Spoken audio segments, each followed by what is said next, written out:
Muy buenos días. Es un privilegio y un placer para mí estar aquí con ustedes y hablar en el mismo foro que está hablando Daryl, Scott y los demás. Pone a uno humilde.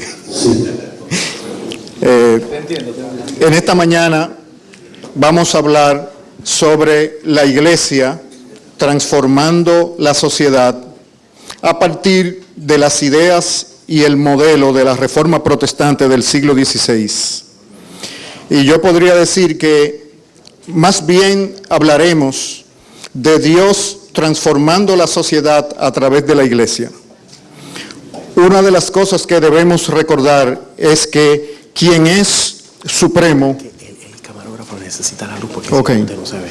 Ok. Quien es supremo es Dios. El bien supremo es Dios, no es la iglesia ni es la sociedad. Y cuando se persigue un beneficio o un bien secundario, desplazando al bien primario, perdemos el secundario y perdemos el primario. Así lo expresó C.S. Lewis en uno de sus libros. Cuando ponemos a la iglesia como el bien supremo, o la sociedad transformada como el bien supremo, ni tenemos una iglesia fiel, ni tenemos una sociedad transformada, porque el bien supremo es Dios mismo. Entonces, como preámbulo, debemos recordar eso.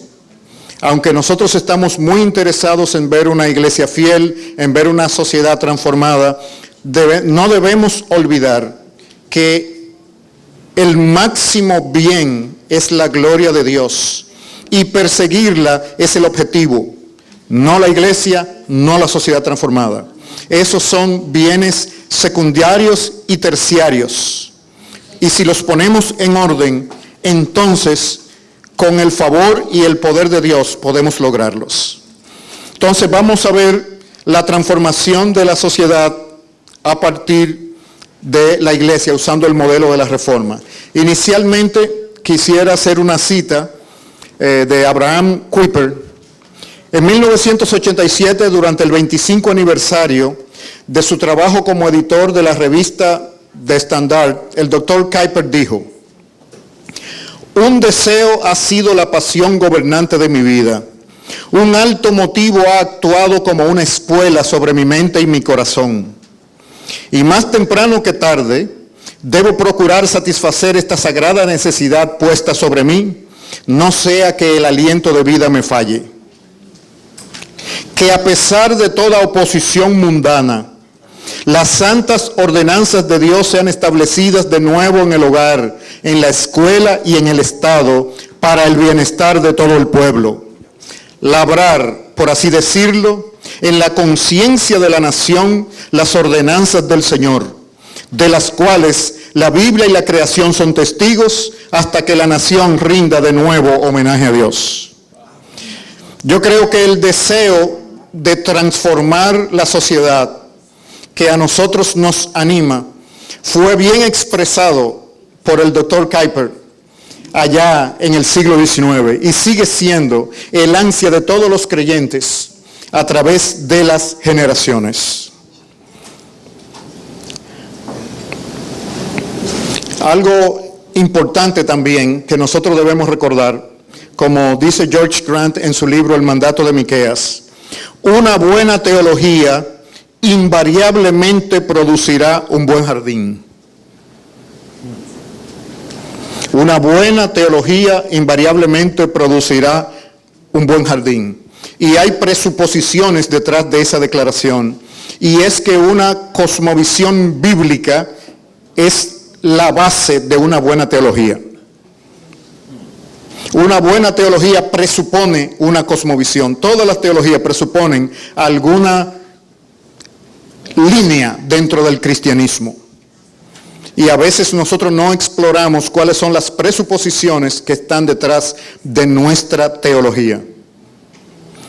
Pero al final necesitamos una buena teología para poder ser efectivos en el mundo. Entonces, en primer lugar, vamos a ver las leyes de Dios para la sociedad. Todo lo que existe estuvo una vez en los pensamientos de Dios antes de que fuera realizado en la creación. De aquí que todo lo creado necesariamente lleva en sí mismo una ley para su existencia, instituida por Dios mismo. Cuando nosotros pensamos en la sociedad, pensamos en las artes, el gobierno, la educación, ¿qué son esas cosas? Son aspectos de la creación de Dios y hay leyes de Dios para ellas. No están sujetas simplemente al capricho y desarrollo de la mente humana. No, Dios, como parte de su creación, ya las estructuró. Es nuestro deber encontrar esas leyes, aplicar esas leyes para que entonces esa esfera fructifique. Por tanto, hay ordenanzas de Dios para el firmamento arriba y ordenanzas de Dios para la tierra abajo, por medio de las cuales este mundo se mantiene. Hay ordenanzas de Dios para nuestros cuerpos, para la sangre que corre en nuestras arterias y venas, y para nuestros pulmones como órganos de la respiración. Aún más, hay ordenanzas de Dios en la lógica para regular nuestros pensamientos, ordenanzas de Dios para nuestra imaginación en el dominio de la estética y estrictas ordenanzas de Dios para la totalidad de la vida humana en el área de la moral. Es decir, el desarrollo de la creación ha sido entregado por responsabilidad a nosotros los humanos, pero su estructura está ahí. La creación es la materialización de la palabra de Dios, porque Dios la habló a existencia. Por lo tanto, en cada aspecto de la creación hay secretos de la sabiduría de Dios que tienen que ser descubiertos. No es en cualquier dirección que la sociedad puede desarrollarse. Es en la dirección del reino de Dios, buscando esos secretos, ese ADN, esa sabiduría que fue plasmada en su realización. Hay dos clases de leyes en general por las cuales Dios gobierna el mundo. Y eso lo podemos ver en el Salmo 147, en estos versículos. Él envía su palabra a la tierra, velozmente corre su palabra, da la nieve como lana y derrama la escarcha como ceniza. Echa su hielo como pedazos ante su frío, ¿quién resistirá? Enviará su palabra y los derretirá. Soplará su viento y fluirán las aguas. Ha manifestado sus palabras a Jacob, sus estatutos y sus juicios a Israel. No ha hecho así con ninguna otra de las naciones, y en cuanto a sus juicios no lo conocieron. ¿Qué vemos aquí? El orden natural estricto y el orden moral para la sociedad, para el salmista, pertenecen como párrafos, como oraciones dentro de un mismo párrafo. No están separados. Para Dios el orden de la creación, el orden físico y el orden para la sociedad pertenecen al conjunto de su ley. Están regulados con diferencia, pero pertenecen a un mismo conjunto. No son dos conjuntos. El conjunto moral y religioso y el conjunto físico o de la ciencia, no. Aquí, en una cosmovisión bíblica, hebrea, los dos pertenecen al mismo ámbito. Hay dos maneras en que Dios impone su ley en el cosmos, dos maneras en que su voluntad se hace en la tierra como en el cielo. A estas dos formas de gobernar les corresponden dos clases de leyes, las leyes de la naturaleza y las normas. Él gobierna directamente, sin mediación o indirectamente, al involucrar la responsabilidad humana. Al igual que un rey humano, Dios hace ciertas cosas por su propia cuenta, pero para otras da órdenes a sus súbditos. Él pone los planetas en sus órbitas, pero encarga a la humanidad las tareas de forjar herramientas, hacer justicia, producir arte y hacer trabajo académico. El gobierno de Dios es inmediato en la esfera donde no intervienen los seres humanos, pero es mediato en la cultura y en la sociedad. Por lo tanto, la cultura y la sociedad tienen una estructura implícita que es la sabiduría de Dios para esas esferas. Su desarrollo implica que nosotros encontremos esa sabiduría y la pongamos en práctica. No cualquier sabiduría va a desarrollar y hacer florecer la creación. Es la sabiduría que ya Dios puso en ella. Y el desarrollo más complejo de la sociedad va demostrando diferentes áreas de sabiduría. En el principio, en las sociedades primitivas, las instituciones eran pocas.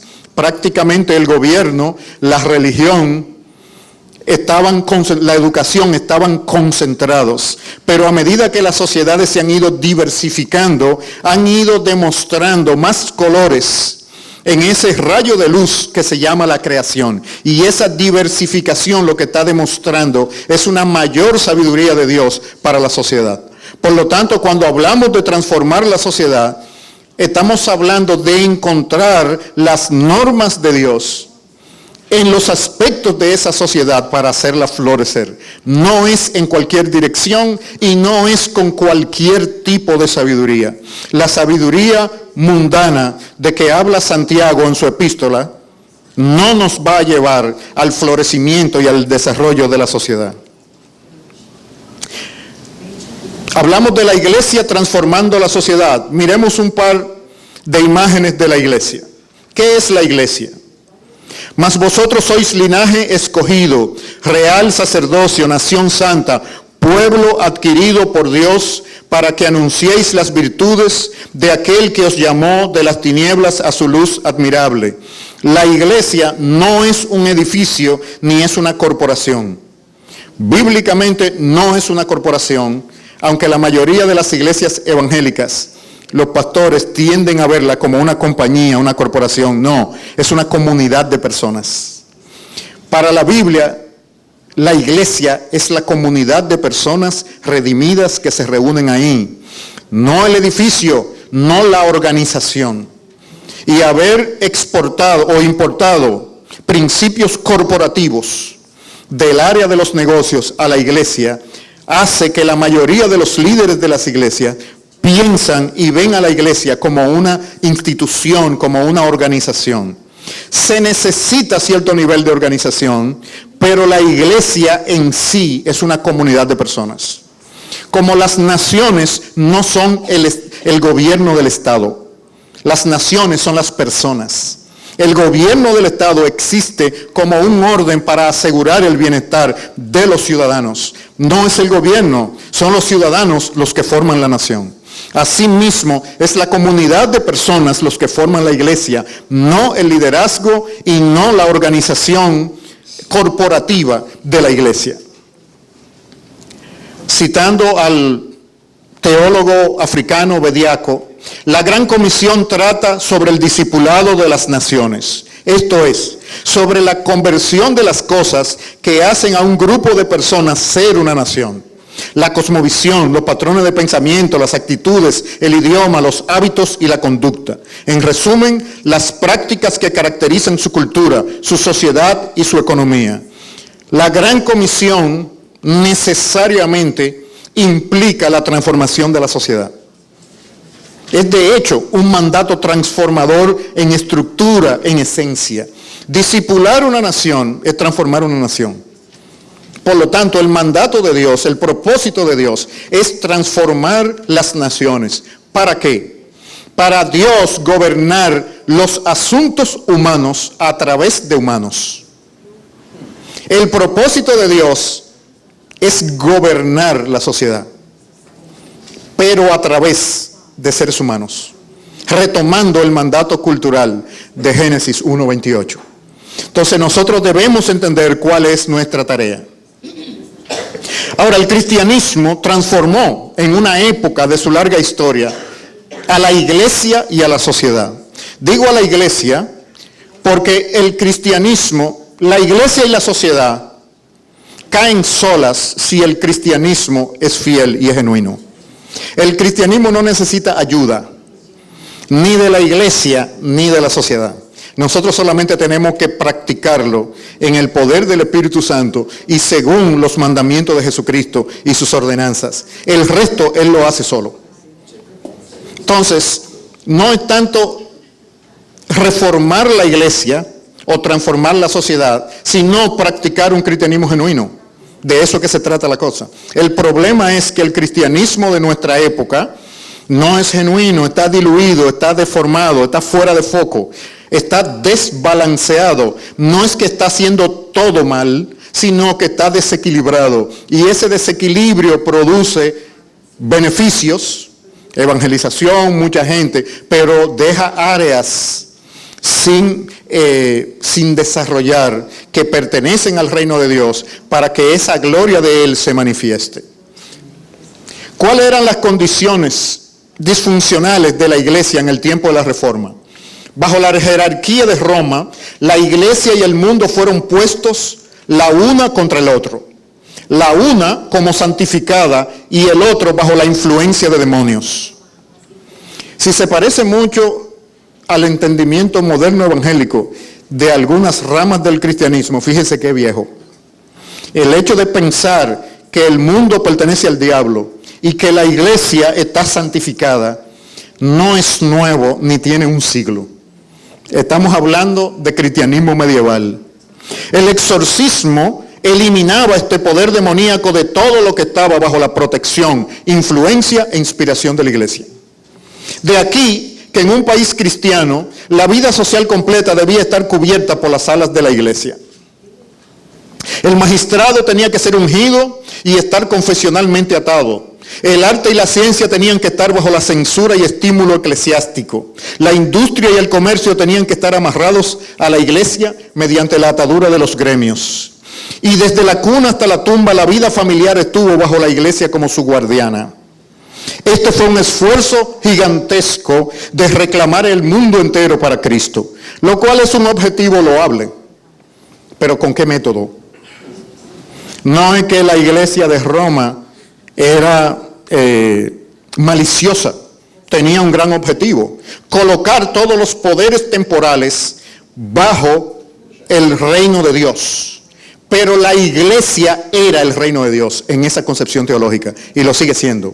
Por lo tanto, como es el reino de Dios, todos los poderes temporales, políticos, económicos y de todo deben estarles sujetos a la iglesia. Ese era el ambiente que necesitaba ser reformado, porque no es el bíblico. No es el bíblico. La iglesia no está llamada a ser principal en la nación. Es una de las instituciones a través de la cual fluye la luz para iluminar las otras esferas, pero no le corresponde la primacía de las esferas sociales.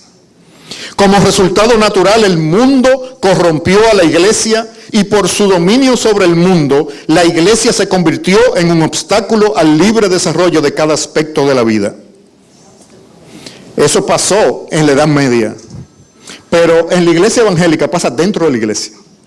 El dominio muchas veces del liderazgo impide el desarrollo real de la vida de los miembros. O sea, es un modelo que ha sido replicado. ¿Cuál fue el proceso de la reforma? Haciendo su aparición en una condición dualista, el calvinismo, refiriéndose a la reforma de Ginebra, produjo un cambio en el mundo de los pensamientos y los conceptos. Colocándose delante del rostro de Dios, honró al ser humano como portador de la imagen y semejanza de la divinidad. Y honró al mundo como creación divina, colocando frente a la sociedad dos grandes principios: la gracia particular que opera salvación y la gracia común, a través de la cual Dios, manteniendo la vida del mundo, afloja la maldición que pesa sobre éste, reduce su proceso de corrupción y permite su libre desarrollo para gloria como creador. El potencial para el desarrollo de la sociedad y la transformación ya está ahí. Está ahí por creación y está ahí por redención mediante el poder del Espíritu Santo y la autoridad soberana de Jesucristo. Por lo tanto, nosotros tenemos, como los reformadores, que entendiendo esa realidad, se lanzaron al desarrollo de las diferentes esferas sociales. La sociedad fue transformada. ¿Cómo? La iglesia se retrajo para ser ni más ni menos la congregación de los creyentes. Y cada departamento de la vida del mundo o de la sociedad fue libertado, no de Dios, sino del dominio de la iglesia. Alabar a Dios en la iglesia y servirle en el mundo se convirtió en el impulso inspirador. La vida doméstica recuperó su independencia. La industria y el comercio recuperaron su fortaleza en libertad. El arte y la ciencia se liberaron de la sujeción religiosa y restauraron su propia inspiración. El hombre empezó a entender el sometimiento de la naturaleza con sus fuerzas escondidas y sus tesoros como una tarea sagrada, impuesta por la ordenanza original del paraíso de sojuzgar la tierra y señorear sobre ella. Volviendo a los principios, volviendo al fundamento, volviendo a lo básico. Si nosotros vamos a tener una idea bíblica de la transformación de la sociedad, debemos entender el orden de Dios para la sociedad. Y el orden de Dios para la sociedad es que la iglesia no es primaria, ni está supuesta a ser la institución soberana de la sociedad. Cada esfera tiene su propia autonomía y su propia gloria, dada por Dios mismo, incluyendo la iglesia locales como instituciones de esa sociedad. La religión es una de las esferas, pero no es la esfera. Ya eso ocurrió durante 1000 años de la Edad Media y los resultados no fueron buenos. La iglesia es un organismo espiritual que existe tanto en el cielo como en la tierra, pero en el presente tiene su centro y punto de partida no en la tierra sino en el cielo. Entre los episcopales, dice Abraham Kuyper, el sacerdocio terrenal fue retenido, aún en la forma de una jerarquía. En las tierras luteranas, el soberano se convirtió en el summus episcopus y las diferentes órdenes eclesiásticas fueron imitadas. La reforma no fue uniforme. Hubo países donde las estructuras jerárquicas medievales todavía siguieron teniendo influencia y eso limitó en gran parte el desarrollo de esas sociedades. Pero otras abrazaron un principio más puro, más bíblico, más fuerte y proyectaron una transformación más firme. El calvinismo proclamó la absoluta igualdad de todos los que se involucraban en el servicio de la iglesia y rehusó adscribir a sus líderes y oficiales cualquier otro carácter que el de ministros o servidores. Este es un punto importante, no porque sea de procedencia calvinista, sino por lo que implica del liderazgo que imite al Señor Jesucristo. Una de las barreras principales para el desarrollo de la iglesia y la transformación de la sociedad en nuestro tiempo son los líderes de las iglesias. Y eso es claro. ¿Por qué? Porque los líderes en todos los contextos son los que tienen los beneficios de la situación presente. Y la transformación arriesga esa condición. Algunos son fieles y están dispuestos a poner en riesgo su estatus y sus beneficios y su medio de vida para lograr una mayor fidelidad a Cristo. Pero no todos. Por lo tanto, nosotros debemos recordar que la iglesia no son los líderes, la iglesia son las personas. Entonces, el discipulado debe llegarle tanto a los líderes como a la masa de la iglesia. No puede pasar por el filtro exclusivo del liderazgo de la iglesia, porque simplemente no lo van a dejar pasar. Y no lo van a dejar pasar por una razón muy simple. Pone en riesgo el status quo, pone en riesgo su beneficio, pone en riesgo, como decimos en República Dominicana, su comida. ¿Por qué arriesgar su comida en un ministerio integral o en una conmovisión bíblica? ¿Qué implicaciones tiene eso para la vida de la iglesia?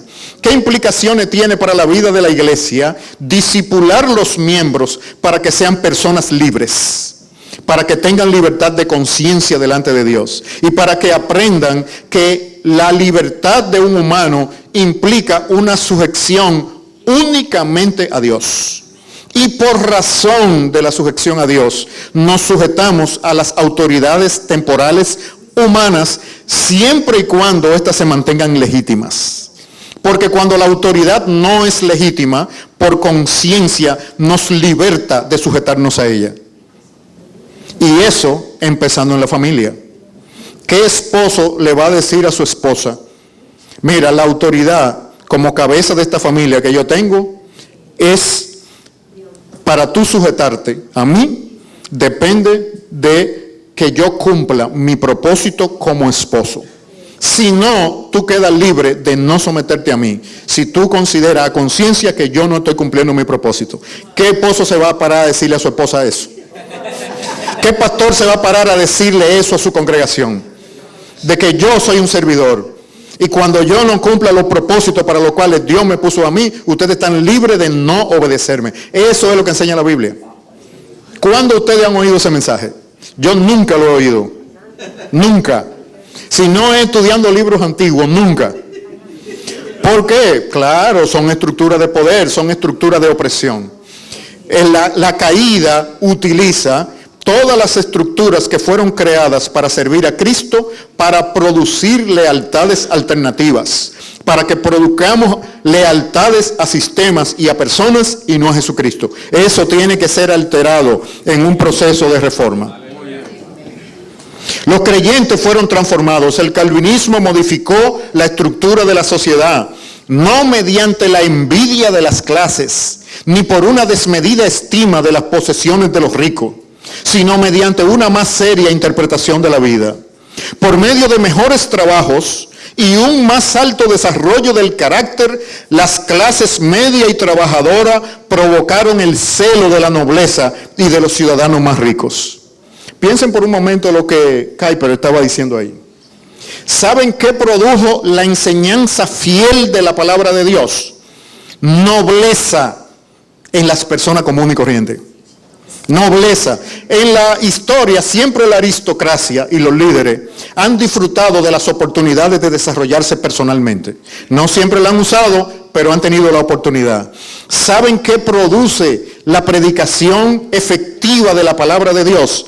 Gente común y corriente con características de aristócratas, con un desarrollo de carácter y una disciplina de trabajo que no tienen nada que envidiar a los mejores en una sociedad. ¿Saben qué? Por eso los mejores en una sociedad no le conviene que la sociedad sea transformada y no le conviene que la nación sea discipulada.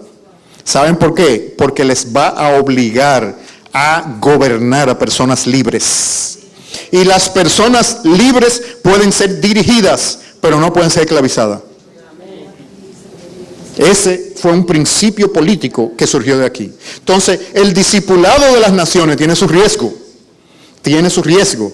Va a haber oposición de los sistemas establecidos porque produce libertad genuina, interna en las personas. Tenemos que vivir con la expectativa correcta. El evangelicalismo de nuestro tiempo, el cristianismo protestante, evangélico, etc., vive con expectativas incorrectas. Nosotros queremos sacarle lo mejor a los dos mundos. Queremos sacarle lo mejor al reino de Dios y queremos sacarle lo mejor al mundo y a la sociedad materialista. A través de la Biblia eso no es posible. El Señor dijo, nadie puede servir a dos señores. No, Él no dijo, nadie no debe servir a dos señores. No. Él dijo, no puede. Es imposible. Por eso nos enseña la Escritura, conforme a la fe, murieron todos estos sin haber recibido lo prometido, sino mirándolo de lejos y creyéndolo, y saludándolo y confesando que eran extranjeros y peregrinos sobre la tierra. Porque lo que de esto dicen claramente dan a entender que buscan una patria. Pues si hubiesen estado pensando en aquella de donde salieron, ciertamente tenían tiempo de volver. Pero anhelaban una mejor, esto es, celestial, por lo cual Dios no se avergüenza de llamarse Dios de ellos, porque les ha preparado una ciudad. Si nosotros vamos a recuperar una perspectiva bíblica del cristianismo, una cosmovisión cristiana, debemos entender que los seguidores de Dios, los que han vivido por fe, siempre han tenido claro que este no es su lugar de gozo, que somos extranjeros y peregrinos. Y es interesante, dice, que tenían tiempo de devolverse. Si nosotros queremos vivir cómodos y afluentes y con dinero, hay tiempo de devolverse. Ellos lo entendían. Abraham se pudo haber devuelto, porque nunca poseyó la tierra prometida. Pero siempre los hombres y mujeres de fe, a la luz de entender una realidad trascendente de la era venidera, han adquirido la capacidad de transformar esta. El poder de transformar el aquí y el ahora viene del entendimiento de la ciudad venidera, de la realidad del reino de Dios consumado. Y en la medida que nosotros lo entendemos, tenemos la capacidad de transformar el presente. Las referencias para transformar el presente nunca van a ser provistas del presente mismo. Los hombres y mujeres de Dios, fieles a Él, siempre entendieron que este mundo en su condición presente no era su patria de destino, pero estaban en Él y por lo tanto se comprometieron con la ciudad de Dios, y eso les hizo capaces de transformar el presente. No es vivir un escapismo escatológico pensando en el otro mundo, no. Es que los valores y los principios del otro mundo son la fuente para transformar el presente. Aleluya. No hay ninguna otra fuente. Si la sacamos o la buscamos en el medio, nunca la encontraremos. Como dijo Einstein una vez, el sistema que produjo los problemas no va a proveer los principios para su solución. Por lo tanto, la solución, la transformación de la sociedad está en el reino de Dios. Y nosotros tenemos que tener claro que no le podemos sacar ventaja a los dos mundos. Nosotros somos ciudadanos de un reino, residente en otro. Nosotros somos ciudadanos de la ciudad celestial, pero residentes en el aquí y el ahora y con responsabilidades. Y eso no es una dualidad. Esa es una tensión, una paradoja, de donde nosotros adquirimos la visión y el poder para transformar el presente. Gloria sea a Dios. Amén.